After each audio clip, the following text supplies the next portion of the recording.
So there it is, the Tate Modern. I have to say it's a fantastic building.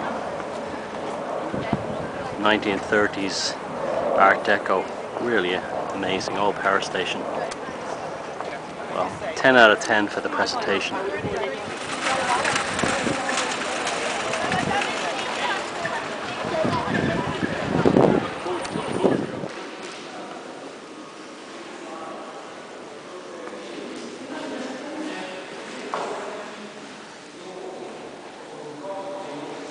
I kid you not.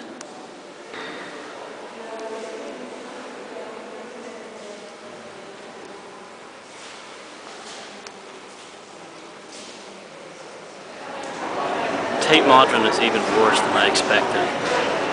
It really is a gigantic psychosexual neuroses passed off as an art gallery. There's one section up there, it was just nothing but a couple of fluorescent lights in a room on like nailed to frames, and the people I was watching coming in, they were visibly like they were nodding their heads, rolling their eyes, just like visibly disgusted at what was being done to them. I actually came to the Tate Modern expecting it that it would be, you know, I wanted to be surprised. I wanted it to be good, but you know, there's a couple of good paintings in here. George Braque stuff was pretty good. Some nice Cubist stuff, a few other things, but in general, it really was even worse than what I hoped. Well, not what I hoped, but what I expected it to be. It really is, you know, gaslighting through art. This is the interior of the Tate. It used to be a power station with giant turbines in it. It really is an incredible space, but it's all wasted. I don't know why. It would have made a better concert hall or something. It really is fantastic, the space. But what's interesting is the people's reaction when you walk around here in the bleakness and the darkness. This really is, you know, we're in the labyrinth here.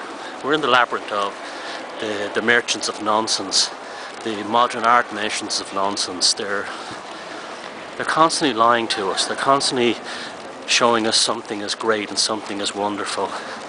The place is filled mostly with tourists, and the interesting thing is they don't seem to be looking at any of the paintings. They just seem to be walking around just doing something because they're supposed to do it. It's just one of those touristy things, and they're not embracing the beauty of inside this. What makes me say there is no beauty except the building itself, which says a lot. It's almost like a beautiful person who's been hollowed out into a carcass. A useful person. Remember, this is a power station that once controlled lives and took care of people, and it survived the Blitz, only for it to be demolished by this so-called modern art experience. It really is an abomination. It's pure emperor has no clothes stuff. Like I said, I came in here hoping I would be proven wrong, that I would really like this place. But I came in here, I actually feel sickened by this experience. And what's truly upsetting is that when you go to the Tate Britain, it has truly beautiful art in it. There's so few people there, but everybody's here at this giant phallus to the psychopathic control grid, the gaslighting Babylon of modern art. Well, that's interesting, the Liberty Cap mushrooms appearing on the screen there.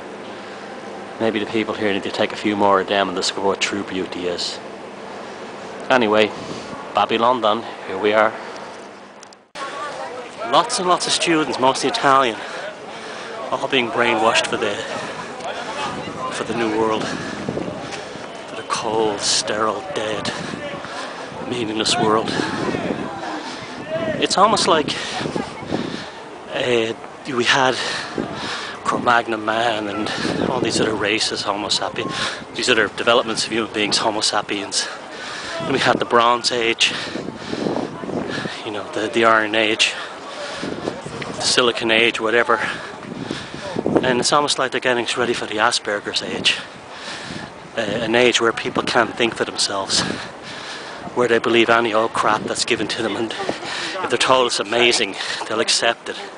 I remember watching that movie Forrest Gump years ago and thinking that like this Forrest Gump was being held as this kind of new hero, and yet he was like an autistic type individual who couldn't think for himself.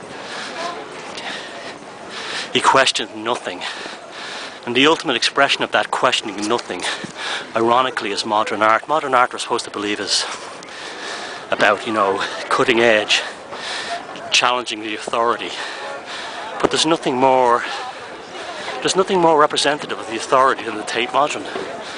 It's up ahead is St. Paul's Cathedral, and it reminds me of that too. St. Paul's Cathedral was supposed to represent the Reformation, a break from the Catholic Church, but St. Paul's is really a Roman Catholic basilica passed off as a Presbyterian cathedral, and it's the same thing with a place like the Tate Modern over here. It's the same thing again. It's passed off as cutting edge, the future. We all have to embrace it. When it's nothing of the sort.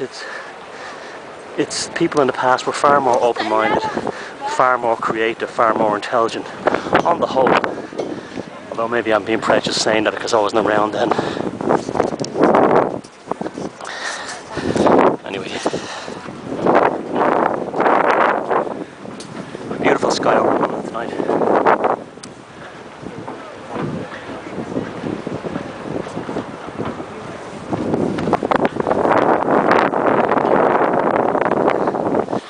Now that's real beauty.